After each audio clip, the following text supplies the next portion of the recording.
Hello, hello, happy Thursday. Only one more day this week.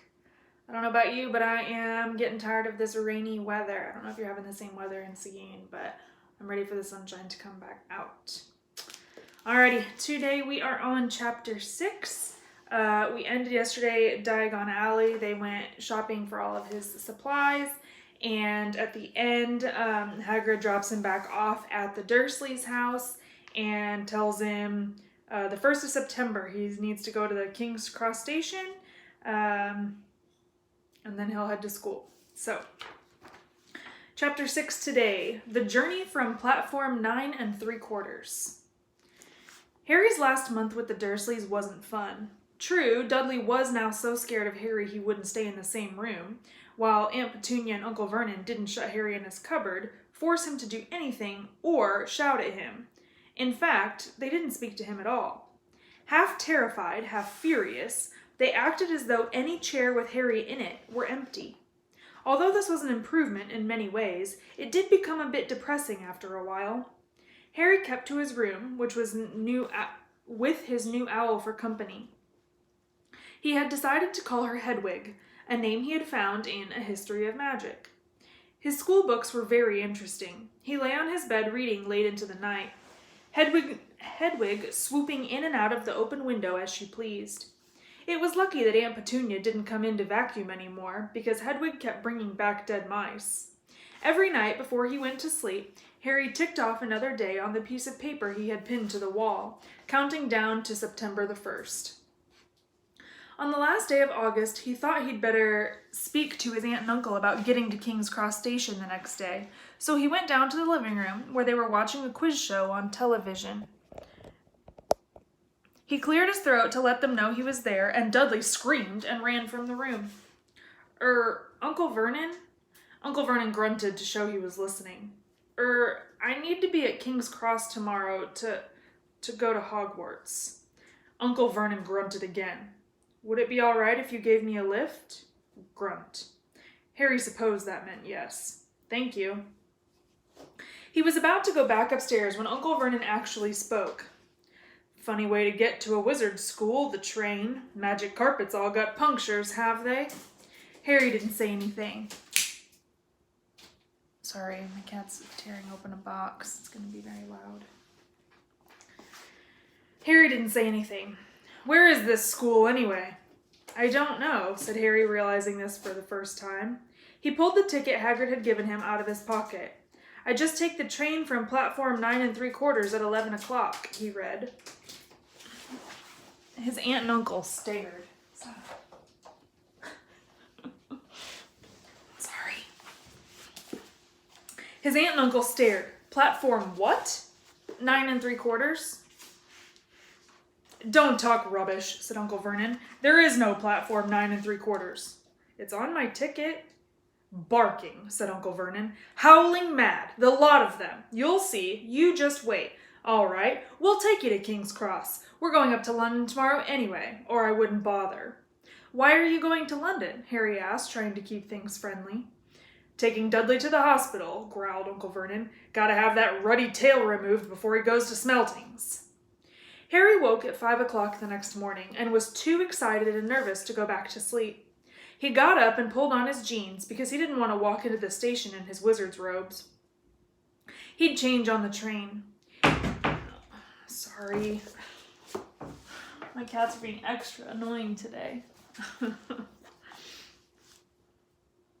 He'd change on the train. He checked his Hogwarts list yet again to make sure he had everything he needed, saw that Hedwig was shut safely in her cage, and then paced the room, waiting for the Dursleys to get up. 2 hours later, Harry's huge, heavy trunk had been loaded into the Dursleys' car, Aunt Petunia had talked Dudley into sitting next to Harry, and they had set off. They reached King's Cross at 10:30. Uncle Vernon dumped Harry's trunk onto a cart and wheeled it into the station for him. Harry thought this was strangely kind until Uncle Vernon stopped dead, facing the platforms with a nasty grin on his face. Well, there you are, boy. Platform 9, platform 10. Your platform should be somewhere in the middle, but they don't seem to have built it yet, do they? He was quite right, of course. There was a big plastic number 9 over one platform, and a big plastic number 10 over the one next to it. And in the middle, nothing at all. "Have a good term," said Uncle Vernon with an even nastier smile. He left without another word. Harry turned and saw the Dursleys drive away. All three of them were laughing. Harry's mouth went rather dry. What on earth was he going to do? He was starting to attract a lot of funny looks because of Hedwig. He'd have to ask someone. He stopped a passing guard, but didn't dare mention platform 9 3/4.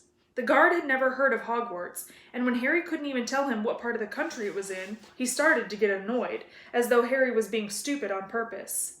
Getting desperate, Harry asked for the train that left at 11 o'clock, but the guard said there wasn't one.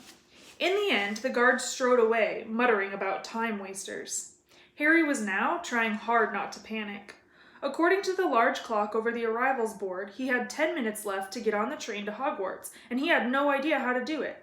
He was stranded in the middle of a station with a trunk he could hardly lift, a pocket full of wizard money, and a large owl. Hagrid must have forgotten to tell him something you had to do, like tapping the 3rd brick on the left to get into Diagon Alley. He wondered if he should get out his wand and start tapping the ticket inspector's stand between platforms 9 and 10. At that moment, a group of people passed just behind him, and he caught a few words of what they were saying. Packed with muggles, of course. Harry swung around. The speaker was a plump woman who was talking to 4 boys, all with flaming red hair. Each of them was pushing a trunk like Harry's in front of him, and they had an owl. Heart hammering, Harry pushed his cart after them. They stopped, and so did he, just near enough to hear what they were saying. "Now, what's the platform number?" said the boy's mother. 9 3/4, piped a small girl, also redheaded, who was holding her hand. "Mom, can't I go?" "You're not old enough, Ginny. Now be quiet. All right, Percy, you go first." What looked like the oldest boy marched toward platforms 9 and 10. Harry watched, careful not to blink in case he missed it. But just as the boy reached the dividing barrier between the 2 platforms, a large crowd of tourists came swarming in front of him, and by the time the last backpack had cleared away, the boy had vanished. "Fred, you next," the plump woman said. "I'm not Fred, I'm George," said the boy. "Honestly, woman, you call yourself our mother? Can't you tell I'm George?" "Sorry, George, dear." "Only joking, I am Fred," said the boy, and off he went. His twin called after him to hurry up, and he must have done so, because a second later he had gone. But how had he done it? Now the 3rd brother was walking briskly toward the barrier. He was almost there, and then, quite suddenly, he wasn't anywhere. There was nothing else for it. "Excuse me," Harry said to the plump woman. "Hello, dear," she said. "First time at Hogwarts? Ron's new too." She pointed at the last and youngest of her sons. He was tall, thin, and gangling, with freckles, big hands and feet, and a long nose. "Yes," said Harry. The thing is, I don't know how to get on the platform," she said kindly, and Harry nodded. "Not to worry," she said. "All you have to do is walk straight at the barrier between platforms 9 and 10. Don't stop, and don't be scared you'll crash into it. That's very important. Best do it at a bit of a run if you're nervous. Go on, go now before Ron." Okay," said Harry. He pushed his trolley around and stared at the barrier. It looked very solid. He started to walk toward it. People jostled him on their way to platforms 9 and 10. Harry walked more quickly. He was going to smash right into that barrier, and then he'd be in trouble. Leaning forward on his cart, he broke into a heavy run. The barrier was coming nearer and nearer. He wouldn't be able to stop. The cart was out of control. He was a foot away. He closed his eyes, ready for the crash. It didn't come. He kept on running. He opened his eyes. A scarlet steam engine was waiting next to a platform packed with people. A sign overhead said Hogwarts Express, 11 o'clock. Harry looked behind him and saw a wrought iron archway where the barrier had been, with the words platform 9 3/4 on it. He had done it. Smoke from the engine drifted over the heads of the chattering crowd, while cats of every color wound here and there between their legs. Owls hooted to one another in a disgruntled sort of way over the babble and the scraping of heavy trunks. The first few carriages were already packed with students, some hanging out of the window to talk to their families, some fighting over seats. Harry pushed his cart off down the platform in search of an empty seat. He passed a round-faced boy who was saying, "Gran, I've lost my toad again." "Oh, Neville," he heard the old woman sigh. A boy with dreadlocks was surrounded by a small crowd. "Give us a look, Lee, go on." The boy lifted the lid of a box in his arms, and the people around him shrieked and yelled as something inside poked out a long, hairy leg. Harry pressed on through the crowd until he found an empty compartment near the end of the train. He put Hedwig inside first, and then started to shove and heave his trunk toward the train door. He tried to lift it up the steps, but could hardly raise one end, and twice he dropped it painfully on his foot. "Want a hand?" It was one of the red-haired twins he'd followed through the barrier. "Yes, please," Harry panted. "Oi, Fred! Come here and help!" With the twins' help, Harry's trunk was at last tucked away in a corner of the compartment. "Thanks," said Harry, pushing his sweaty hair out of his eyes. "What's that?" said one of the twins suddenly, pointing at Harry's lightning scar. "Blimey," said the other twin. "Are you—" "He is," said the first twin. "Aren't you?" he added to Harry. "What?" said Harry. "Harry Potter," chorused the twins. "Oh, him," said Harry. Yes, I am." The two boys gawked at him, and Harry felt himself turning red. Then, to his relief, a voice came floating in through the train's open door. "Fred? George? Are you there?" "Coming, Mom." With a last look at Harry, the twins hopped off the train. Harry sat down next to the window where, half hidden, he could watch the red-haired family on the platform and hear what they were saying. Their mother had just taken out her handkerchief. "Ron, you've got something on your nose." The youngest boy tried to jerk out of the way, but she grabbed him and began rubbing the end of his nose. "Mom, go off!" He wriggled free. "Ah, has Ickle Ronnie got something on his nose?" said one of the twins. "Shut up," said Ron. "Where's Percy?" said their mother. "He's coming now." The oldest boy came striding into sight. He had already changed into his billowing black Hogwarts robes, and Harry noticed a shiny silver badge on his chest with the letter P on it. "Can't stay long, Mother," he said. "I'm up front. The prefects have got 2 compartments to themselves."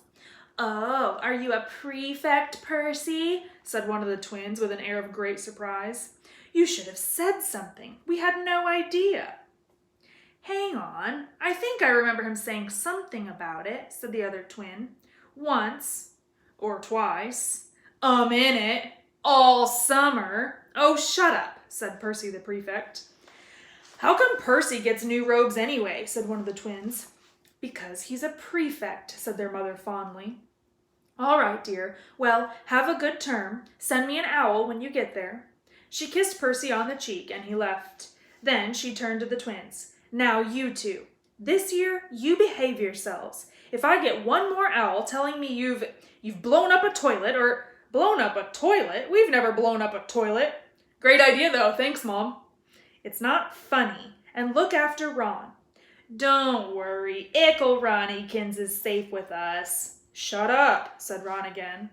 He was almost as tall as the twins already, and his nose was still pink where his mother had rubbed it.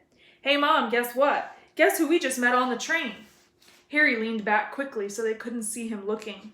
"You know that black-haired boy who was near us in the station? Know who he is?" "Who?" "Harry Potter." Harry heard the little girl's voice. "Oh, Mom, can I go on the train and see him, Mom? Oh, please." "You've already seen him, Ginny, and the poor boy isn't something you goggle at in a zoo. Is he really, Fred? How do you know?"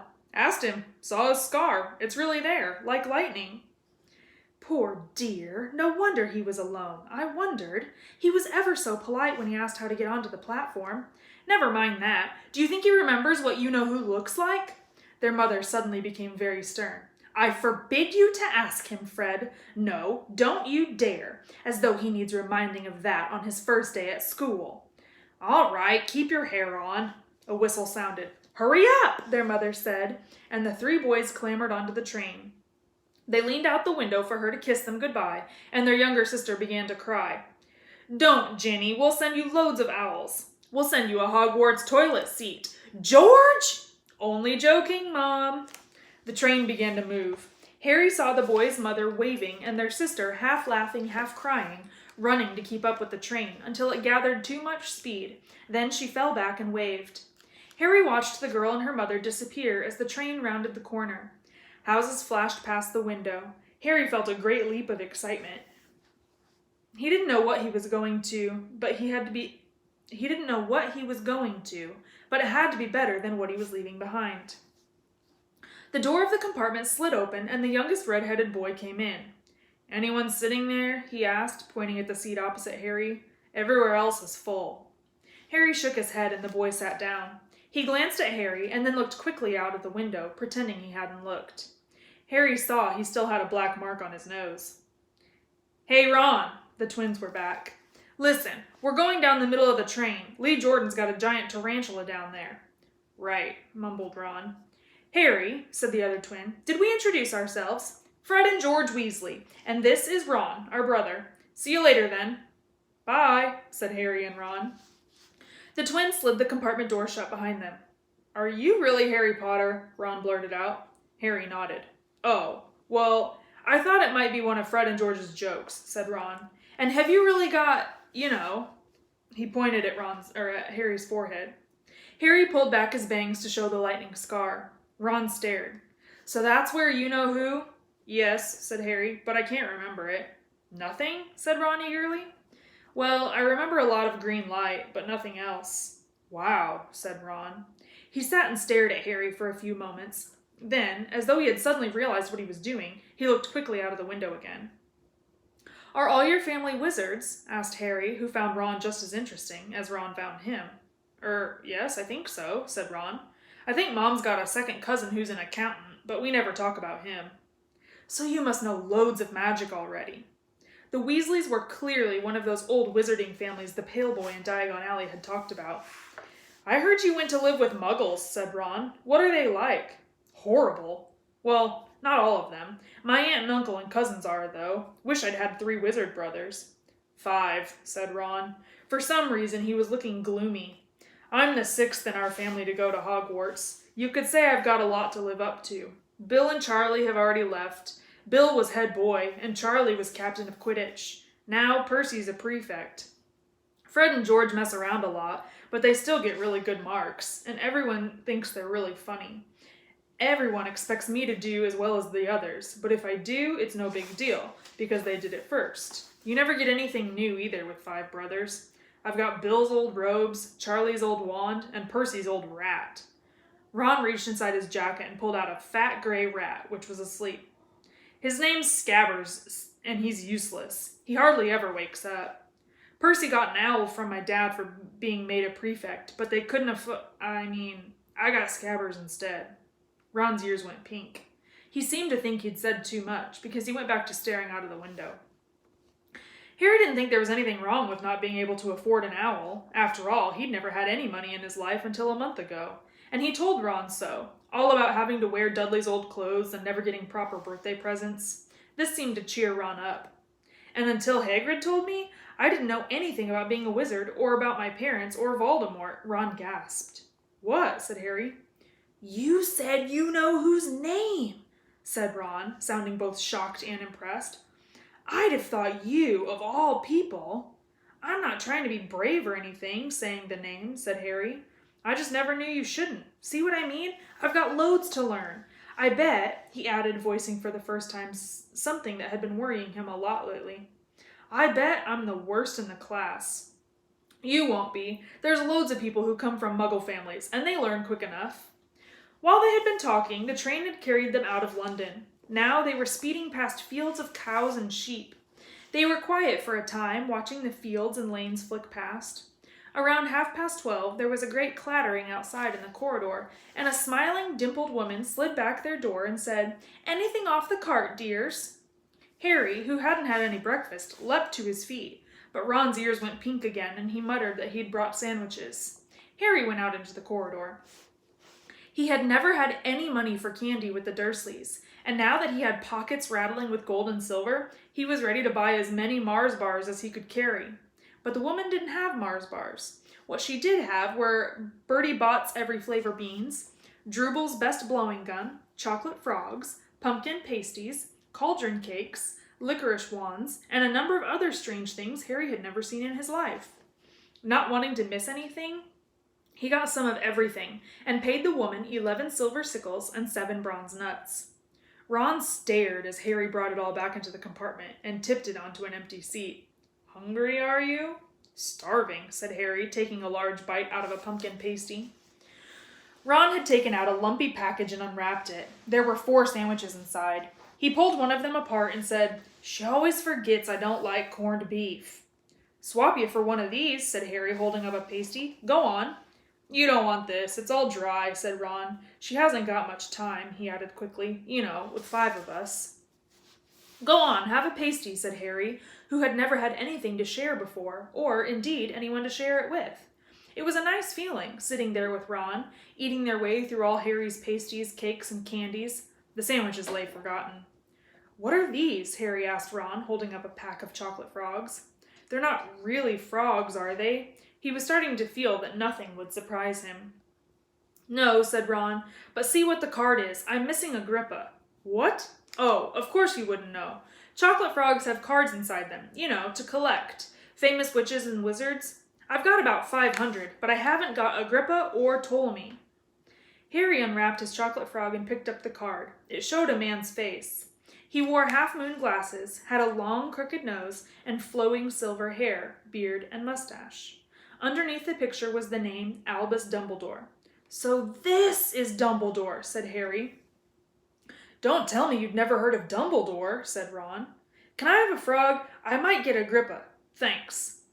Harry turned over his card and read, "Albus Dumbledore, currently headmaster of Hogwarts." Considered by many the greatest wizard of modern times, Dumbledore is particularly famous for his defeat of the dark wizard Grindelwald in 1945, for the discovery of the 12 uses of dragon's blood, and his work on alchemy with his partner Nicholas Flamel.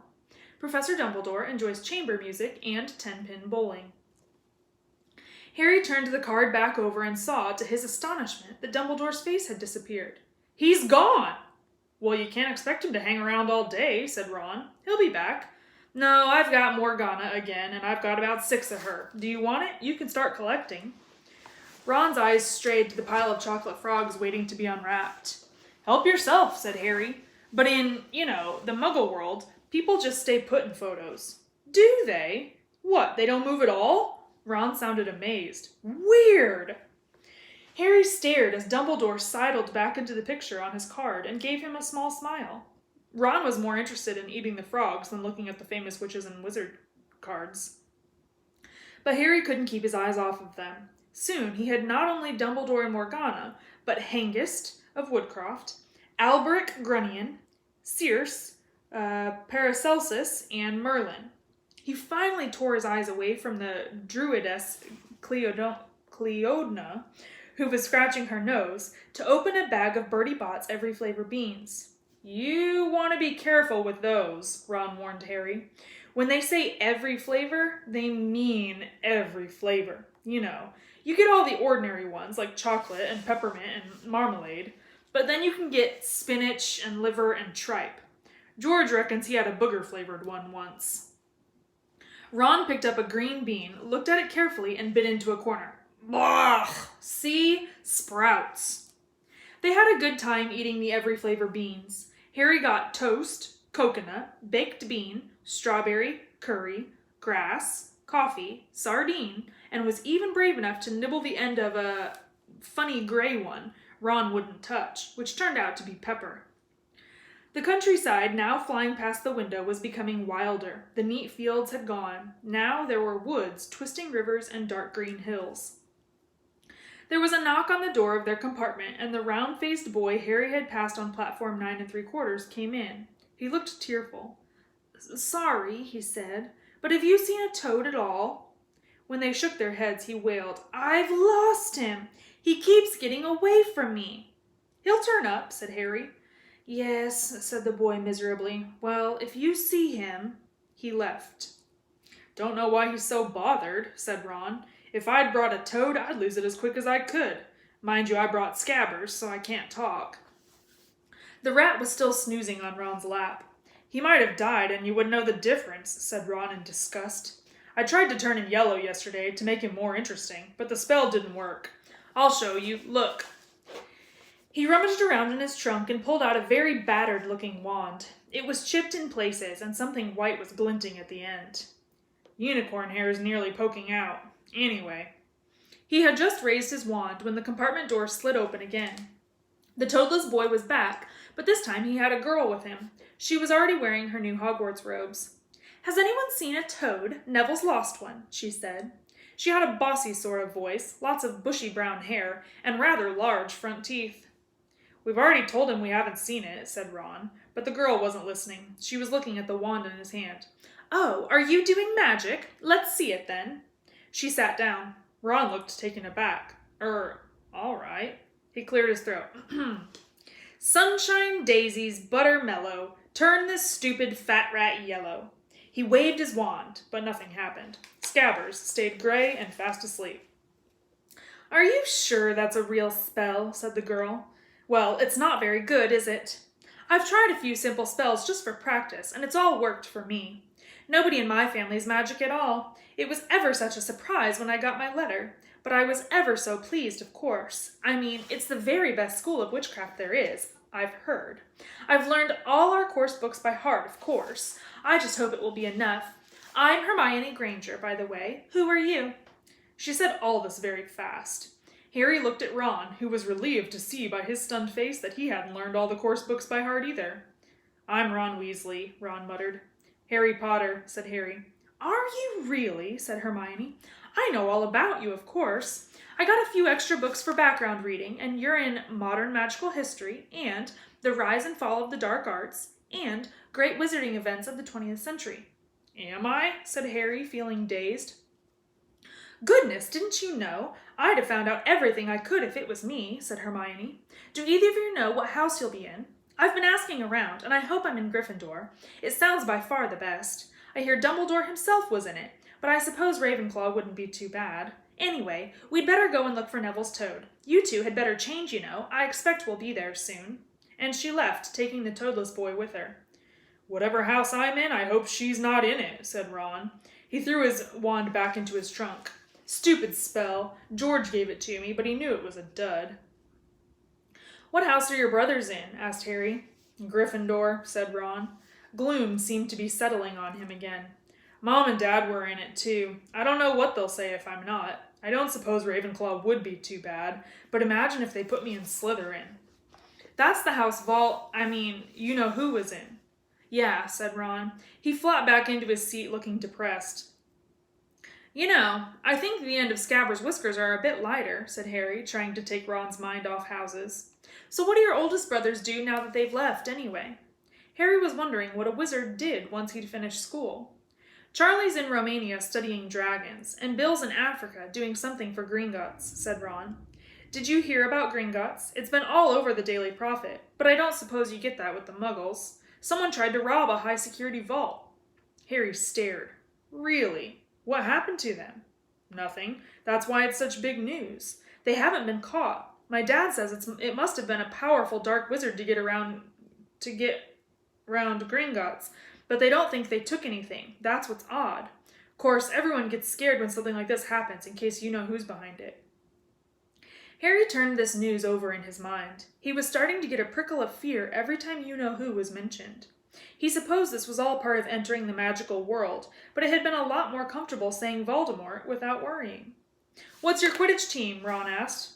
I don't know any," Harry confessed. "What?"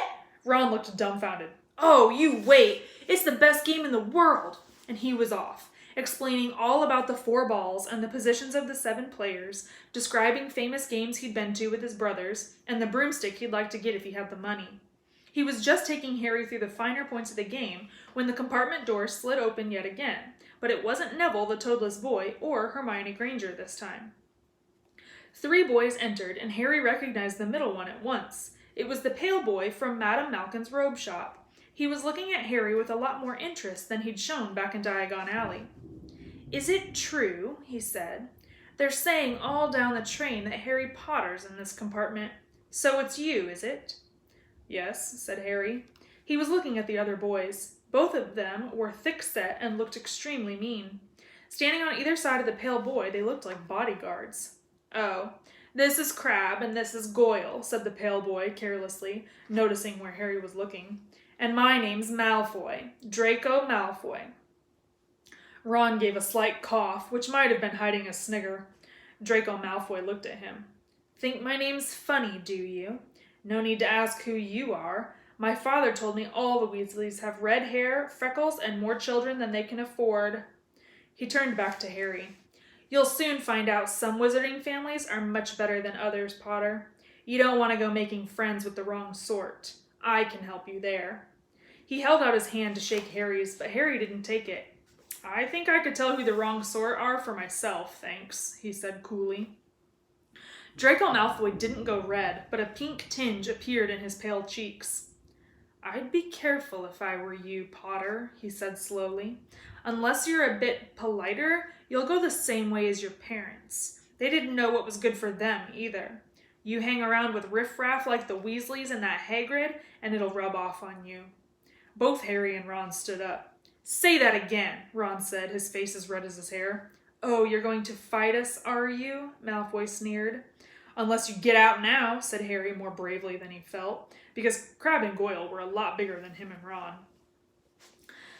But we don't feel like leaving, do we, boys? We've eaten all our food, and you still seem to have some. Goyle reached toward the chocolate frogs next to Ron. Ron leapt forward, but before he'd so much as touched Goyle, Goyle let out a horrible yell. Scabbers the rat was hanging off his finger, sharp little teeth sunk into Goyle's knuckle. Crabbe and Malfoy backed away as Goyle swung Scabbers round and round, howling. And when Scabbers finally flew off and hit the window, all three of them disappeared at once. Perhaps they thought there were more rats lurking among the sweets, or perhaps they'd heard footsteps, because a second later Hermione Granger had come in. What has been going on? She said, looking at the sweets all over the floor, and Ron picking up Scabbers by his tail. I think he's been knocked out, Ron said to Harry. He looked closer at Scabbers. No, I don't believe it. He's gone back to sleep. And so he had. You've met Malfoy before? Harry explained about their meeting in Diagon Alley. I've heard of his family, said Ron darkly. They were some of the first to come back to our side after you-know-who disappeared. Said they'd been bewitched. My dad doesn't believe it. He says Malfoy's father didn't need an excuse to go over to the dark side. He turned to Hermione. Can we help you with something? You'd better hurry up and put your robes on.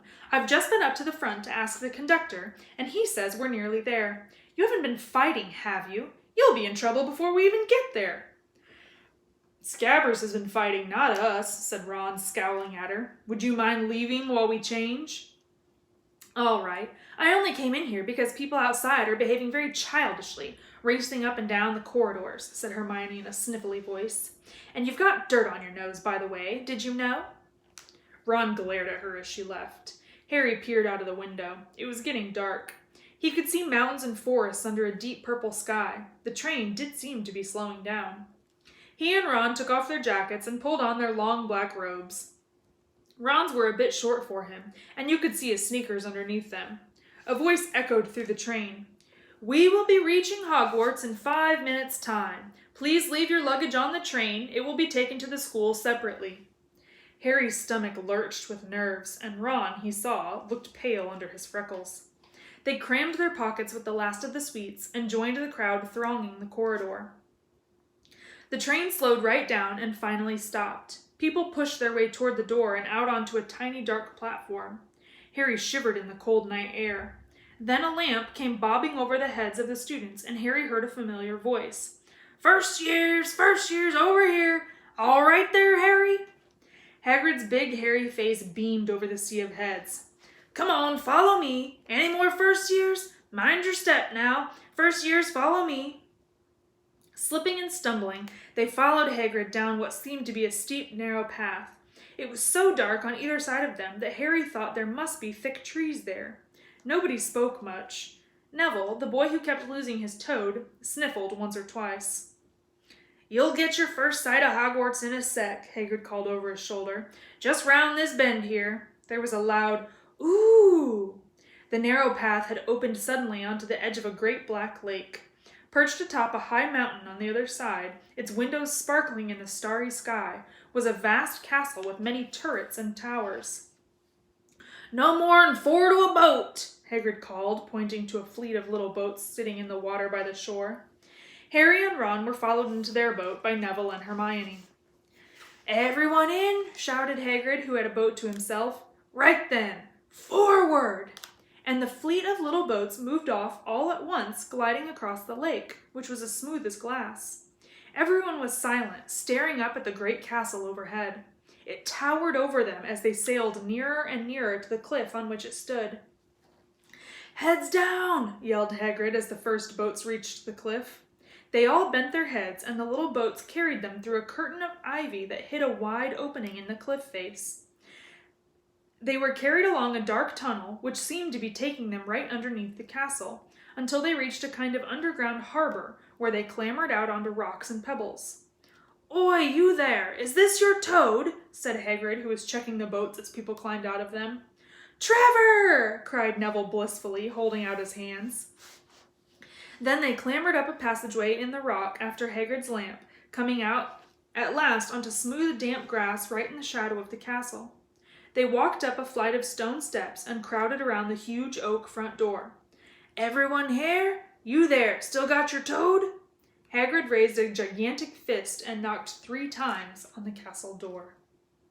And that is the end of chapter 6. So, these chapters are quite a bit longer than the last couple of books we've read. So one thing I've been wondering, is a chapter a day too much? Would you rather I posted maybe every other day? Do you want me to continue posting daily? Or would you rather I read half a chapter at a time and then keep doing every day? If y'all will leave a comment underneath this video and let me know, keep doing what I'm doing, a chapter a day, or a chapter every other day, or half a chapter each day. So those are the 3 options. Let me know which works best for you. I don't know if these are too long for you guys to sit and listen to. Just let me know. I will see you tomorrow for one more chapter before the weekend.